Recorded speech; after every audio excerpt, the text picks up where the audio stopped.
bem com você? Se você gosta de oncologia ou está procurando entender um pouco melhor sobre esse assunto, você está no lugar certo. Eu tento falar sobre assuntos diversos ligados à oncologia para tentar desmistificar um pouco esse assunto que parece um tanto complexo ou até mesmo difícil de ser abordado. Se você tem alguma dúvida específica ou quer deixar algum comentário dizendo aquilo que você gostaria de saber um pouco melhor sobre este assunto, eu vou tentar estudar e trazer esse conteúdo para vocês. Se você não conhece esse canal aqui no YouTube, já fica comigo, se inscreve. E também eu quero deixar aqui para vocês o meu Instagram para que vocês me acompanhem por lá também. Hoje eu quero falar sobre um assunto muito interessante, bastante atual, que é a medicina ou oncologia de precisão. Em oncologia, quando o paciente ele era diagnosticado com câncer, os tratamentos convencionais por muitos anos foram esses: cirurgia, radioterapia, quimioterapia e hormonioterapia e a associação entre eles. Porém, pessoal, nos últimos anos os tratamentos inovadores eles estão crescendo cada vez mais. E quais são eles? A imunoterapia é um tratamento inovador que está sendo bastante estudado. Se você quer saber um pouco melhor só sobre a imunoterapia, já tem um vídeo anterior que eu deixei aqui para vocês falando somente sobre esse assunto.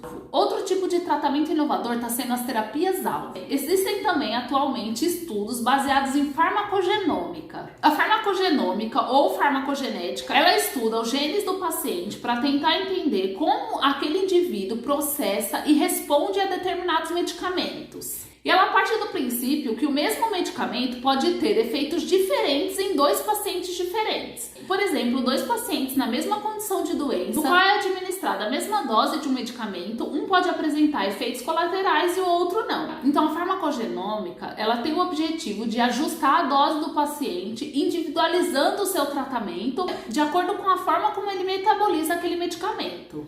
Por exemplo, se uma pessoa metaboliza um medicamento muito rápido, ela tem que receber doses mais altas daquele medicamento. Porém, se uma pessoa metaboliza aquele medicamento mais devagar, ele fica mais tempo na corrente sanguínea e no organismo da pessoa, podendo causar até maiores efeitos colaterais. A farmacogenômica ela tem alguns benefícios porque ela reduziria o tempo, os custos, as probabilidades de erro que ocorrem nos estudos clínicos. E esses erros, em que existem com diversos estudos no qual se aplica a mesma dose para diversos tipos de paciente, eles aumentam também os gastos com saúde, porém o custo-benefício dessa terapia ele é bastante discutido ainda, porque o estudo do genoma humano exige uma alta tecnologia, mas também pode ajudar a direcionar a forma mais eficaz e segura de tratar o câncer do indivíduo. A farmacogenômica está sendo estudada como uma alternativa também para tratamentos no futuro. Quando nós falamos de oncologia de precisão, nós estamos falando de técnicas de biologia molecular que nos ajudaram no entendimento da biologia do câncer, direciona o tratamento e proporciona uma conduta personalizada ao paciente oncológico. Ela visa um diagnóstico mais rápido, um tratamento mais eficiente, menos invasivo, que aumente a sobrevida do paciente e sua qualidade de vida, além de um melhor prognóstico da doença.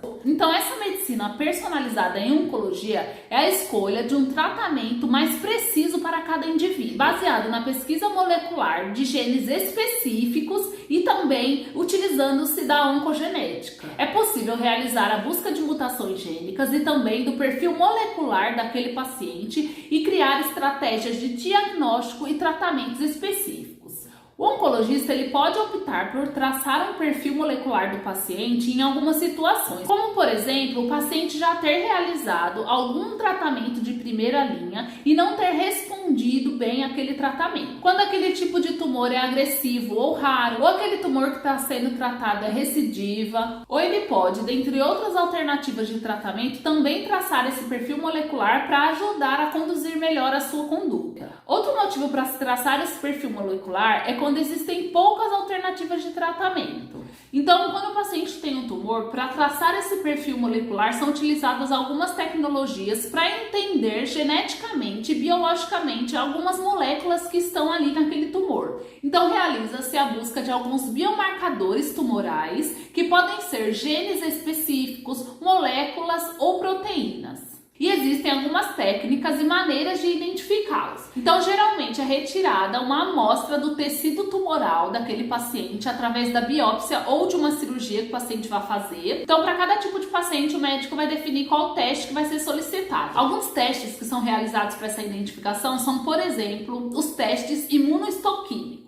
Geralmente, os testes imunohistoquímicos, eles ajudam a identificar proteínas tumorais. Existe um outro teste também, que é o teste de hibridação ou o teste de Fish. Esse teste ajuda a detectar algumas deformações genéticas, por exemplo, delestão, quando o gene está um pouco mais curto, as amplificações de genes e também as translocações genéticas e fusão entre os genes. Existe também outro tipo de teste que é realizado, que é o sequenciamento de nova geração, e ele ajuda a detectar mutações genéticas no DNA. E outro exame bastante utilizado é o PCR, que ajuda a amplificar e quantificar uma molécula de DNA-alvo para ser estudada. Para entender o que são terapias-alvo, é muito importante falar sobre as tirosinas quinases. Elas são proteínas intracelulares e também algumas proteínas em forma de receptores que participam de diversos mecanismos intracelulares de proliferação e divisão celular e também são responsáveis por mecanismos de sobrevivência celular. Então, de modo geral, a maioria das terapias-alvo, elas são fármacos que são criados como inibidores de algum tipo específico de tirosina quinase que está envolvida nesse processo de divisão celular. Depois, mais pra frente, eu posso fazer para vocês um vídeo somente falando sobre terapia-alvo e as cascatas que envolvem essas tirosinas quinase. Mas só para que vocês entendam como é direcionada essa oncologia de precisão, eu vou dar exemplo de uma proteína. No caso do câncer de pulmão, por exemplo, nós temos o EGFR, que é um receptor de fator de crescimento epidérmico.